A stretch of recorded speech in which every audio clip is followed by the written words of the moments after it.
ನಿಮ್ಮದು ಕನ್ಯಾ ರಾಶಿನ?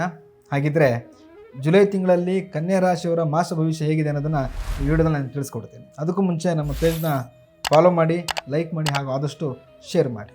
ವೃತ್ತಿ ಜೀವನದಲ್ಲಿ ಈ ತಿಂಗಳು ನಿಮಗೆ ಬಹುಪಾಲು ಸಕಾರಾತ್ಮಕ ಬದಲಾವಣೆಗಳೇ ಹೆಚ್ಚಾಗಿರುವಂಥದ್ದು. ವ್ಯವಹಾರ ವಿಚಾರ ಅಂತ ಬಂದಾಗ ಹೆಚ್ಚು ನೀವು ಬುಧ ಮತ್ತು ಗುರುವಿನ ದೃಷ್ಟಿಯಿಂದ ಲಾಭವನ್ನು ಪಡಿತಾ ಹೋಗ್ತೀರಿ.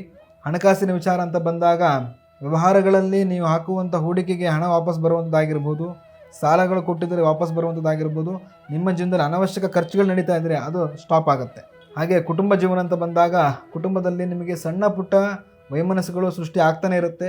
ನೀವು ಅದನ್ನು ಸರಿದೂಗಿಸ್ಕೊಂಡು ಹೋಗೋದ್ರ ಮೇಲೆ ಎಲ್ಲವೂ ಕೂಡ ಅವಲಂಬಿತವಾಗಿರುವಂಥದ್ದು. ವೈವಾಹಿಕ ಜೀವನ ಆಗಿರ್ಬೋದು ಅಥವಾ ಪ್ರೇಮ ಜೀವನದಲ್ಲಿ ಹೇಳಬೇಕಂತ ಹೇಳಿದ್ರೆ ನಿಮ್ಮಿಬ್ಬರ ನಡುವೆ ಪರಸ್ಪರ ನಂಬಿಕೆ, ಪ್ರೀತಿ ಮತ್ತು ವ್ಯಾಮೋಹ ಅನ್ನುವಂಥದ್ದು ಈ ಒಂದು ತಿಂಗಳು ಬಹಳ ಅಧಿಕ ಸ್ಥಾನದಲ್ಲಿರೋದ್ರಿಂದ ಒಂದು ಉತ್ತಮ ಬಾಂಧವ್ಯದ ನಿರೀಕ್ಷಣೆ ನೀವು ಮಾಡಬಹುದು. ಹಾಗೆ ಶಿಕ್ಷಣ ಅಂತ ಬಂದಾಗ ಆರಂಭಿಕ ದಿನಗಳಲ್ಲಿ ನಿಮಗೆ ಸಾಕಷ್ಟು ಅಡೆತಡೆಗಳು ಬರಬಹುದು.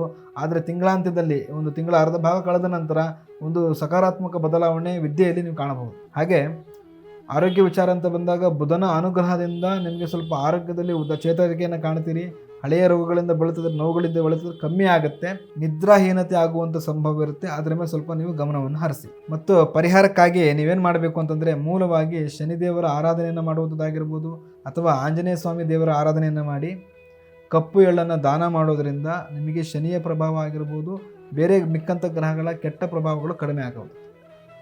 ಇನ್ನು ಹೆಚ್ಚಿನ ಮಾಹಿತಿಗಳಿಗಾಗಿ ಸ್ಕ್ರೀನ್ನಲ್ಲಿ ಕಾಣ್ತಿರ್ತಕ್ಕಂಥ ನಂಬರ್ಗೆ ಕರೆ ಮಾಡಿ. ಸರ್ವೇ ಜನೋ ಸುಖಿನೋ ಭವಂತು. ಧನ್ಯವಾದಗಳು.